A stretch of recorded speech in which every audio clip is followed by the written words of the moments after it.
Abram comigo em Lucas, capítulo 15. Quero conversar um pouquinho com vocês no Evangelho de Lucas, no capítulo 15.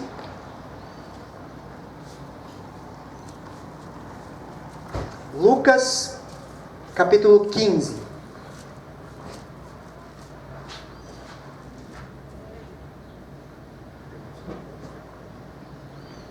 Queridos, tá bom o som? Vocês conseguem ouvir? Tá certo? Não, ok. Tá bom. Evangelho segundo Lucas, capítulo 15. Queridos, ali Jesus estava ensinando, queridos, em Lucas, capítulo 15. Lucas é o único evangelho de forma cronológica. Lucas, ele fez uma pesquisa científica a respeito de quem era Jesus. Lucas era um médico e ele colocou em ordem cronológica, queridos, das coisas. Ele colocou em ordem cronológica as ações de Jesus. E em Lucas capítulo 15 ali, queridos, Jesus vai contar 3 parábolas muito conhecidas. A parábola da dracma perdida, a parábola primeiro da ovelha perdida, a parábola da dracma perdida, da moeda perdida, e ele vai contar a parábola do filho pródigo. Ele conta 3 parábolas, mas ele conta essas 3 parábolas, queridos, para responder uma questão que nós encontramos ali em Lucas, capítulo 15, versículo do 1 ao 2, preste atenção.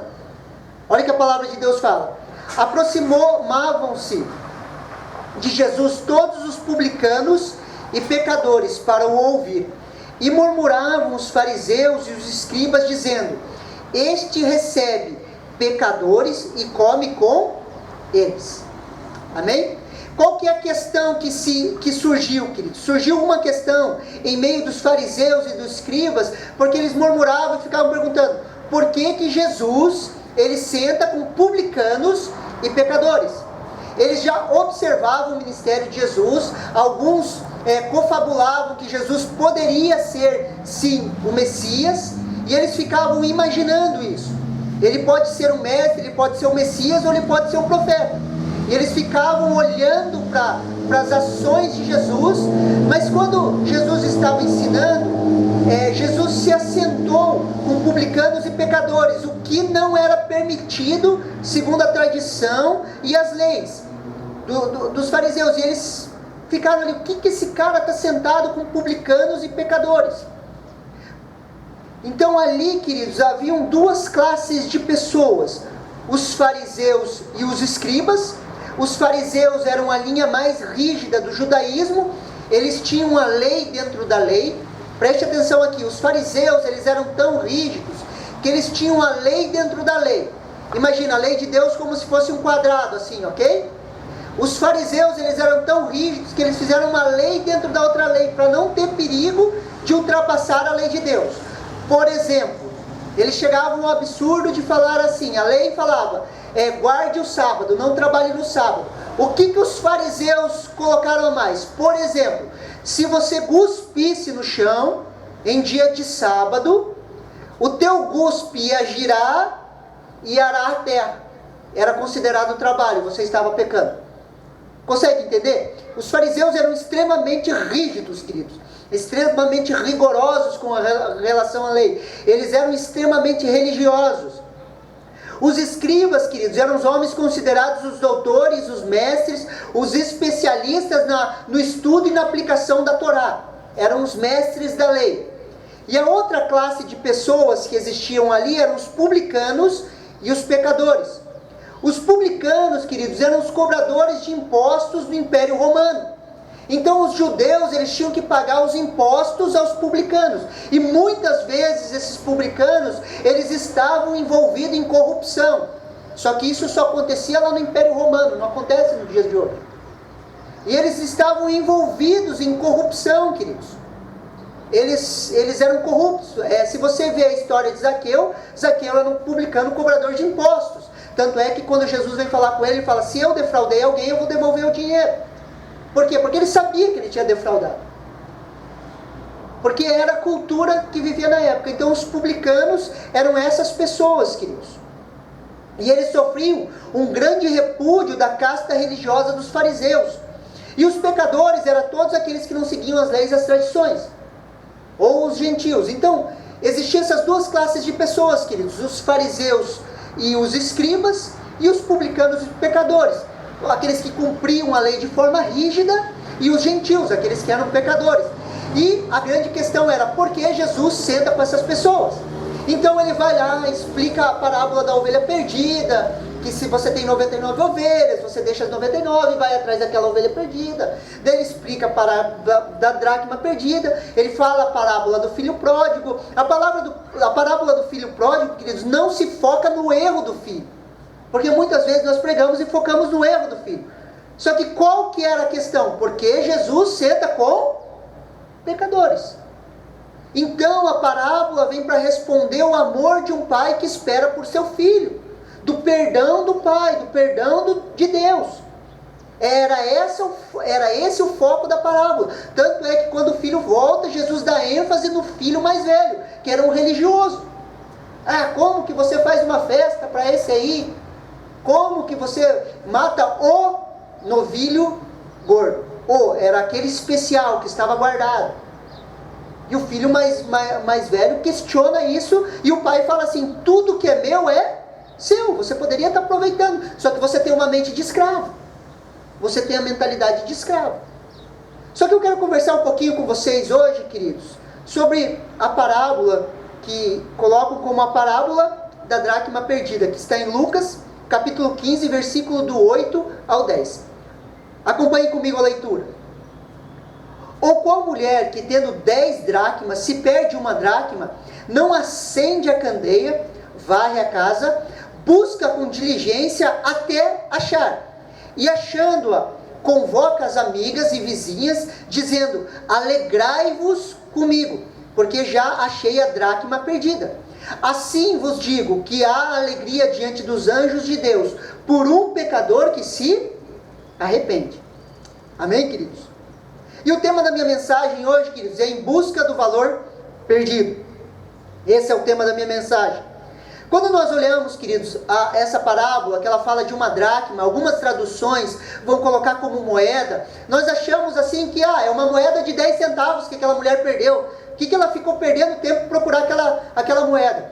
Só que a dracma, queridos, essa moeda, ela equivale a um dia de trabalho braçal. Por exemplo, é o dia de um pedreiro, de um bom pedreiro. Se nós colocarmos em valores atuais, o que um bom pedreiro cobra hoje? 130, 150 reais a diária. Se nós colocarmos em 150, por exemplo, ela tinha 10 moedas, queridos, ela tinha 1.500 reais. E ela perde uma dessas moedas, que equivale a 150 reais. Era 10% do orçamento que ela tinha, queridos. Era 1/10 de todo o valor que ela tinha, talvez para sobreviver. E ela perde essa dracma. E ela faz alguns passos, queridos, que eu quero conversar com vocês. Ela toma algumas atitudes para buscar essa dracma, para buscar esse valor novamente.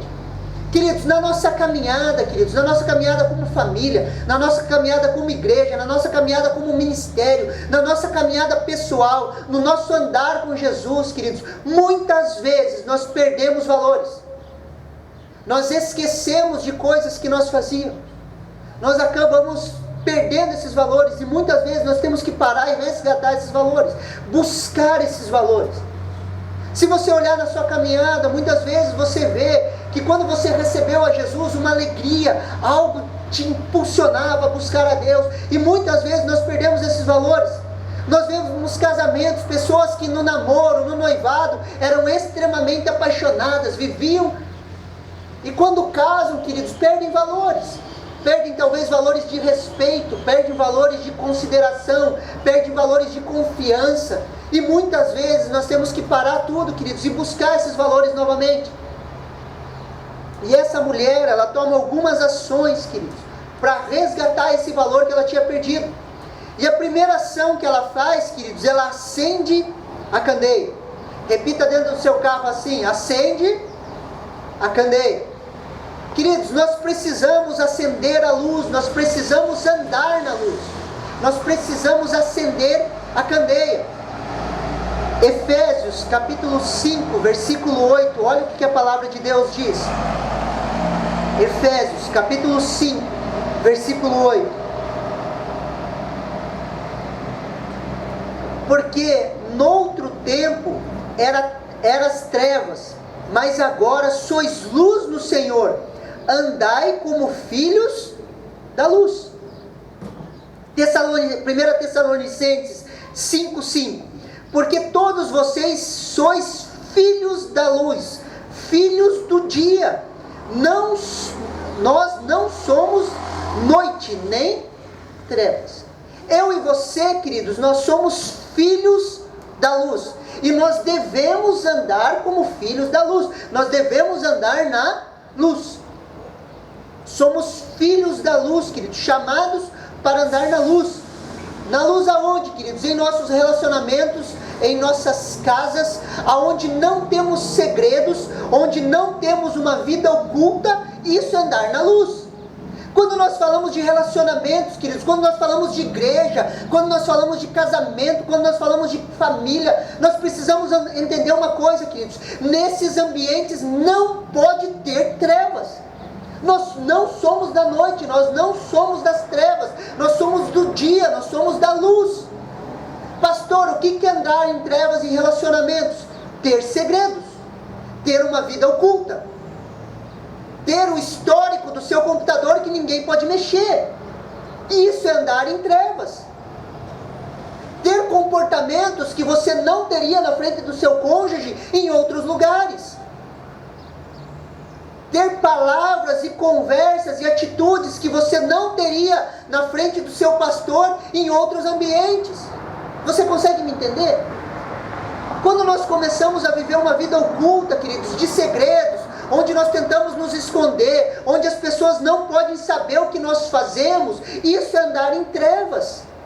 E nós não fomos chamados para isso.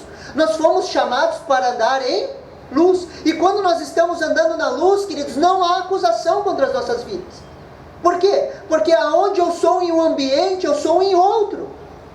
Somos a mesma pessoa, podemos nos locomover de formas diferentes, mas o nosso caráter é o mesmo em qualquer lugar. Nós podemos sim nos comportar no nosso emprego de forma mais séria, com os nossos amigos de forma mais extrovertida, podemos, mas nosso caráter, ele continua sendo íntegro. Isso é andar na luz. Queridos, os demônios, eles precisam de caminhos de trevas. Abram comigo em Judas, capítulo 1. Judas só tem um capítulo, Judas 1:6. Preste atenção que a palavra de Deus diz. Abram comigo lá, Judas, capítulo 1, versículo 6.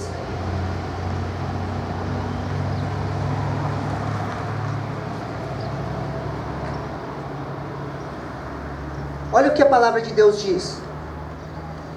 E aos anjos, os quais não guardaram o seu estado original, mas abandonaram o seu próprio domicílio, ele tem guardado sob trevas, debaixo de trevas, em algemas eternas, para o juízo do grande dia.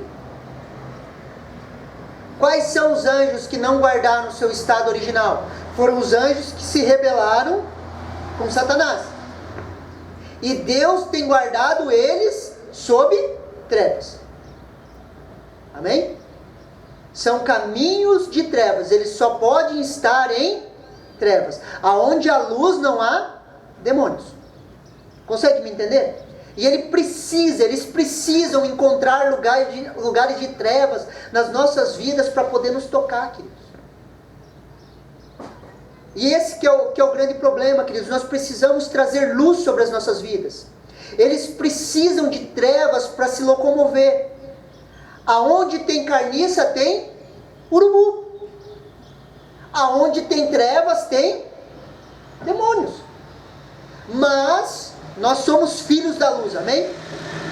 Mas nós somos filhos da luz. Nós carregamos a luz, queridos. Olha que interessante em Gênesis capítulo 1, abra comigo, Gênesis é facinho de achar. Gênesis capítulo 1, versículo 2 e 4. Do 2 ao 4.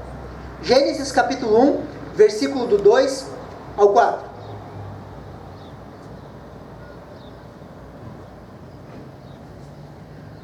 A terra, porém, estava sem forma e vazia, e havia trevas sobre a face do abismo, e o Espírito de Deus pairava sobre as águas. E disse Deus: haja luz. E houve luz. E viu Deus que a luz era boa, e fez separação entre luz e trevas. Havia, queridos, trevas sobre a face do abismo, e Deus disse o que? Haja luz. A primeira palavra de Deus na criação é o que?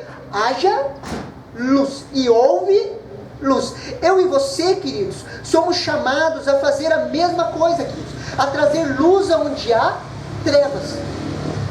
Em ambientes de trevas, queridos, em ambientes opressos, o que nós somos chamados a trazer? Luz. Que haja luz. E quando nós liberamos a palavra de luz, a luz vem. Aonde nós vemos libertação, cura, restauração. Só que em nossas vidas não pode haver trevas. Nós temos que orar a Deus, assim como Davi orou: Deus, sonda o meu coração, vê se há em mim algum caminho mau. Quando nós encontramos esse caminho mau, nós trazemos a luz de Deus. Nós trazemos diante de Deus, através das nossas orações, da nossa confissão, nós nos quebrantamos, nós nos rendemos, nós nos arrependemos das trevas, colocamos isso diante de Deus e trazemos luz. E muitas vezes nós vamos ter que trazer isso na presença de pessoas. Nós vamos precisar de pessoas para que ministrem o nosso coração. Por isso que nós trabalhamos com libertação na igreja. Por isso que nós temos aquela ficha, queridos, de libertação. Por isso que nós trazemos aquela ficha de restauração. Para quê? Para trazer luz às coisas. Se nós confessamos diante das pessoas, queridos, não tem como o diabo nos tocar. Em família, eu e a Kelly, quando nós casamos, nós colocamos diante de Deus, entre nós não há segredos. E nós não temos segredos, eu e a Kelly. Às vezes, quando eu tenho sonhos, queridos, que não convém, eu confesso diante da Kelly e falo: eu sonhei com isso, com isso, com isso. Pastor, todos os sonhos? Todos os sonhos, até quando eu sonho com mulher. Ah, pastor, mas você sonha com mulher? Queridos, todos os homens têm problemas, queridos. Tem esse problema. Eu não controlo os meus sonhos. E eu preciso trazer isso à luz. Não existe segredos. Você consegue me entender? Quando nós nos expomos, trazemos à luz, não tem como vir acusação. Se qualquer pessoa chegar para aquele e falar: eu vi teu marido fazendo isso. Se não há segredos, queridos, não tem como Satanás atacar. Você consegue me entender?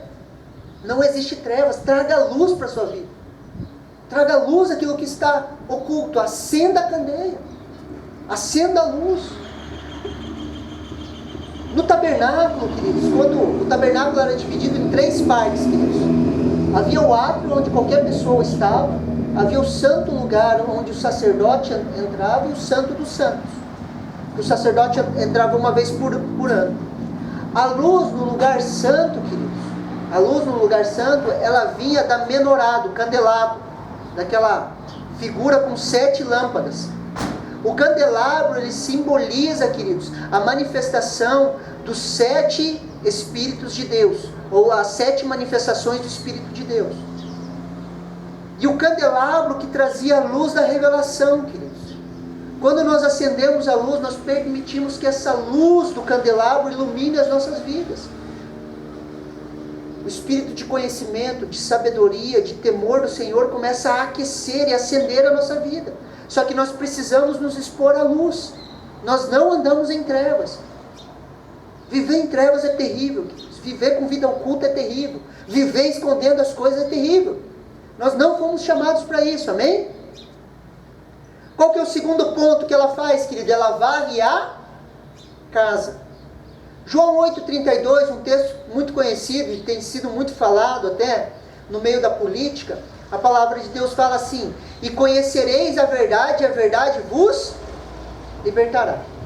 A melhor tradução para o verbo, querido, seria assim: conhecereis a verdade te dá capacitação a ser livre.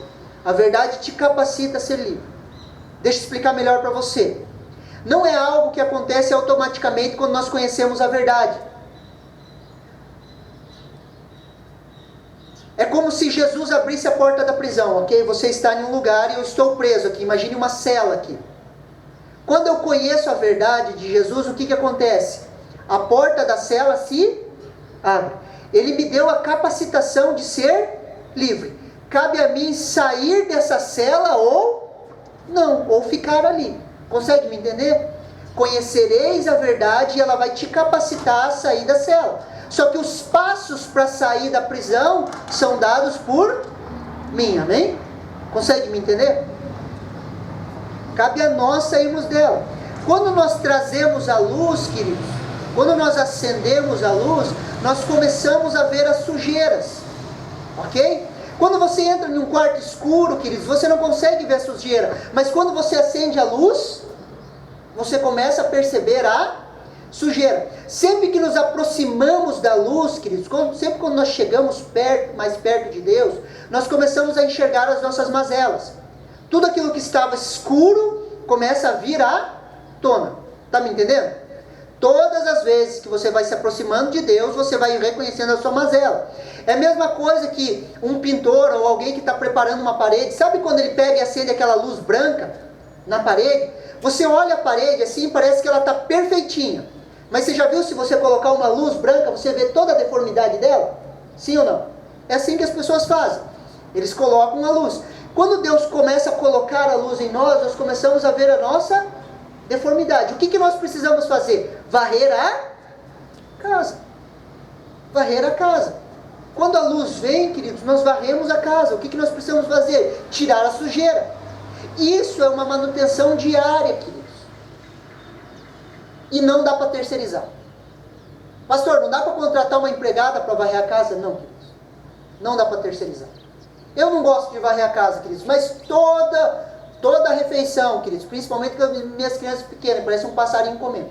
Toda a refeição, a gente tira elas da mesa, eu já faço as cadeiras e começo a varrer. Por quê? Porque elas comem e sujam.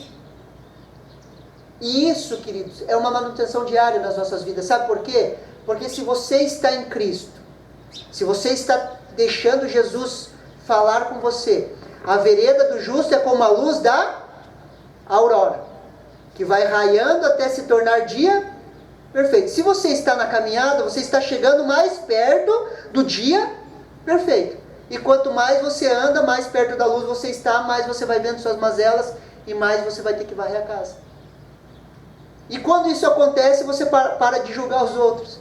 Porque você está tão preocupado em limpar a tua casa, que você para de tentar tirar o cisco do olho do seu irmão. Amém?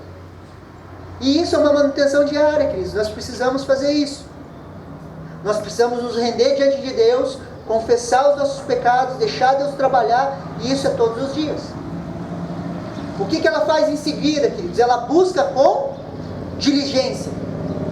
A busca pelo valor perdido, queridos, precisa ser com diligência. Precisa ser de forma empenhada. Precisa ser de forma concentrada, focada naquilo. Nós, queridos, muitas vezes nos empenhamos em tantas coisas nas nossas vidas. Nós nos empenhamos no nosso trabalho, nós nos empenhamos nos nossos afazeres diários, nós nos empenhamos no nosso dia a dia. Só que nós precisamos trazer esse empenho também, queridos, para o nosso relacionamento com Deus, para a nossa vida com Deus. Nós não podemos negligenciar as coisas de Deus. Em busca desses valores perdidos, uma pessoa que está em busca de um valor perdido no casamento, precisa ser diligente. Se você está em busca de valores que você perdeu na sua caminhada com Deus, você precisa ser diligente. Você precisa buscar com empenho.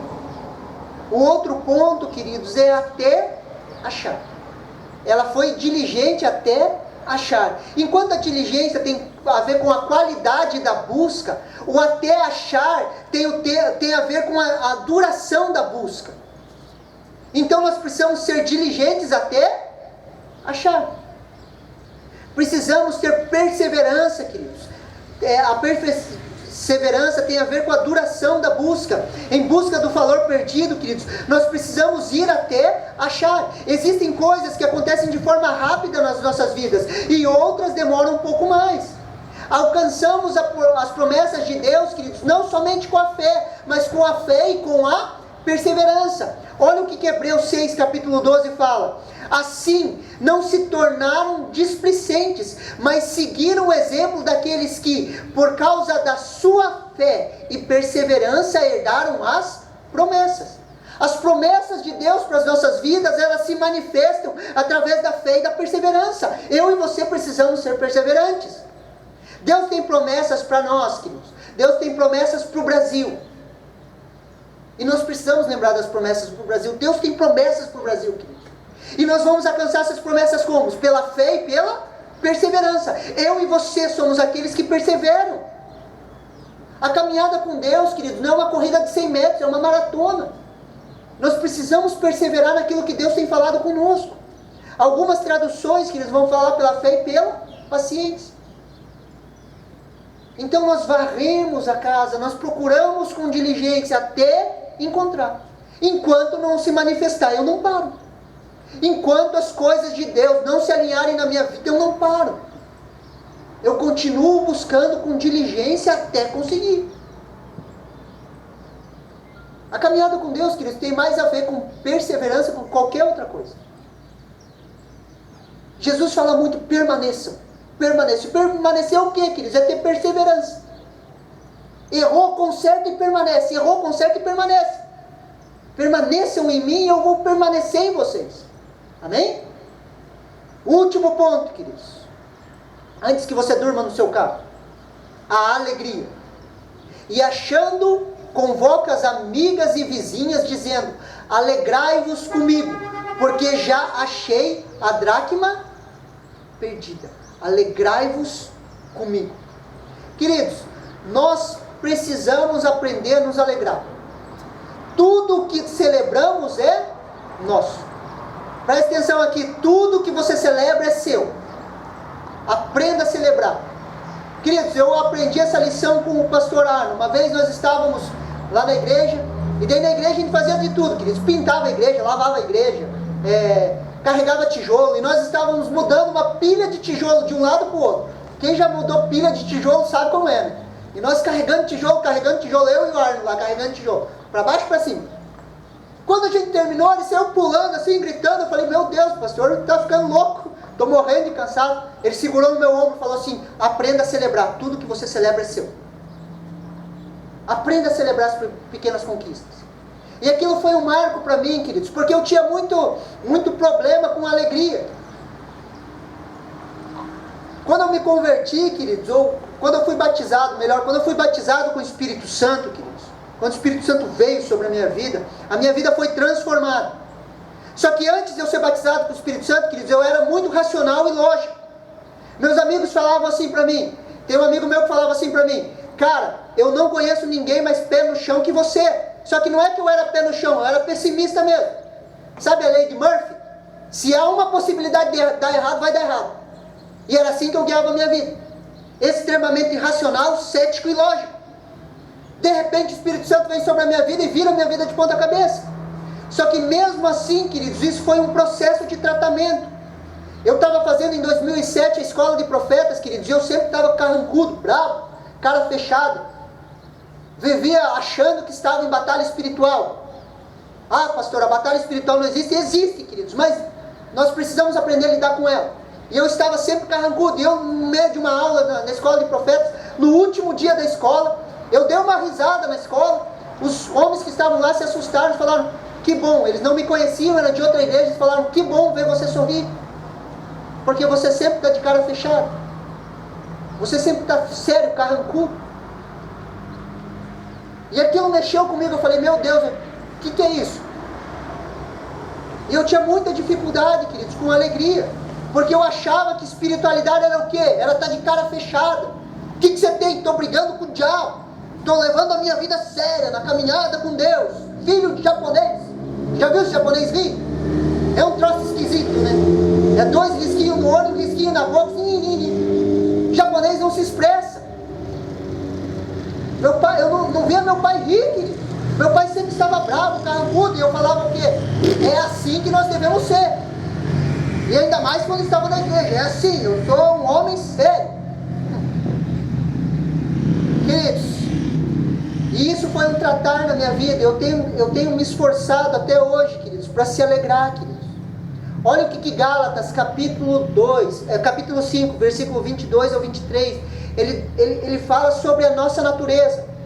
Mas o fruto do Espírito é amor, alegria, paz, longanimidade, benignidade, bondade, fidelidade, mansidão e domínio próprio. Contra essas coisas não há lei. A alegria, queridos, é um fruto do Espírito Santo em nós, é parte da nossa natureza, da nossa nova natureza. Somos alegres não porque vivemos circunstâncias ideais, somos alegres porque temos o Espírito de Deus em nós, somos alegres porque a alegria da salvação enche o nosso coração, não por causa das circunstâncias. Somos alegres porque a alegria da salvação, ela enche o nosso coração, não dependemos de circunstâncias. Queridos, e para mim entender que a alegria era um fruto do Espírito, achando que sempre espiritualidade tinha a ver com carranca,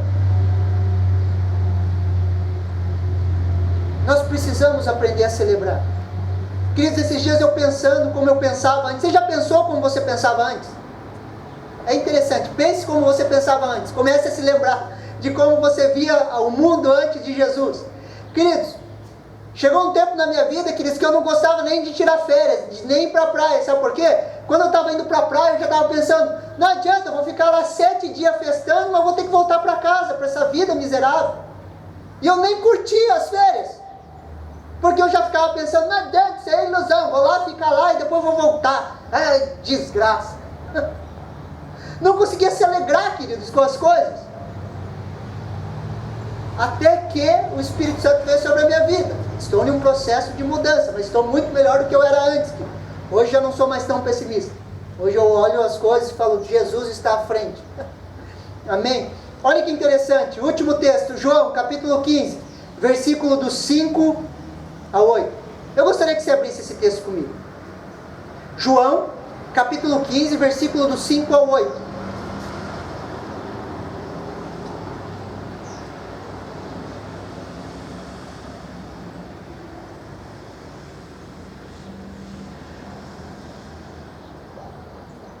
Olha que a palavra de Deus diz: eu sou a videira, vós os ramos. Quem permanece em mim e eu nele, esse dá muito fruto. Preste atenção, é muito fruto, não é pouco, muito fruto. Porque sem mim nada podeis fazer. Se alguém não permanece em mim, será lançado fora, à semelhança do ramo que seca, e o apanho e lanço no fogo e o queimo. Se permanecerem em mim, e as minhas palavras permanecerem em vós, pedirei o que quiserem e vos será feito. Nisto é glorificado o meu Pai, em que dei muito fruto, e assim vos tornareis os meus discípulos. Em Jesus, quando nós estamos conectados com Jesus, o que acontece, queridos? Nós damos muito fruto. Quais frutos? Os frutos do Espírito. Então, se eu estou conectado em Jesus, eu estou nele, ele em mim, a palavra dele em mim, nós damos muito fruto, ok? E quais são os muitos frutos? Os frutos do Espírito: amor, alegria. Então, se eu estou conectado com Jesus, eu dou muito fruto de alegria. E para mim entender isso foi um choque, queridos. Na minha mentalidade, queridos, eu achava, se eu visse alguém rindo na igreja, eu falava carnal.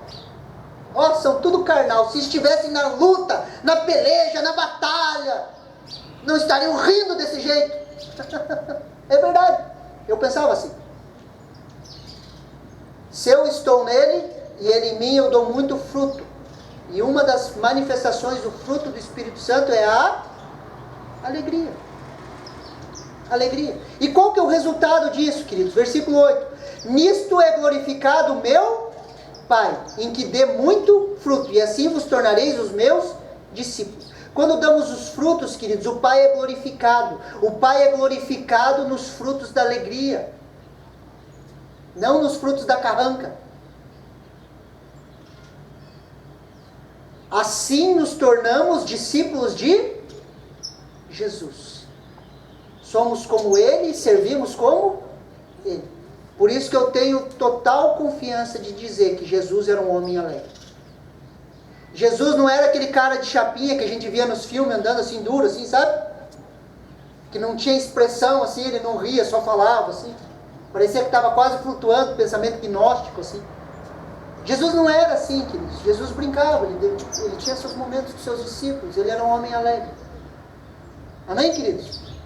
Em busca do valor perdido. Você recebe essa palavra no seu coração?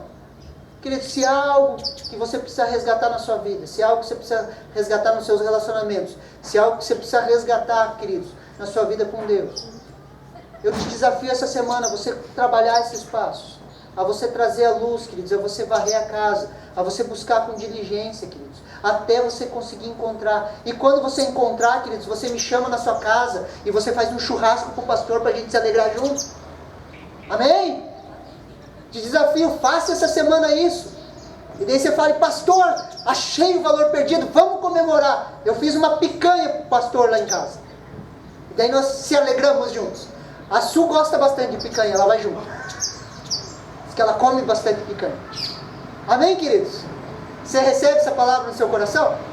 Vamos orar? Feche seus olhos.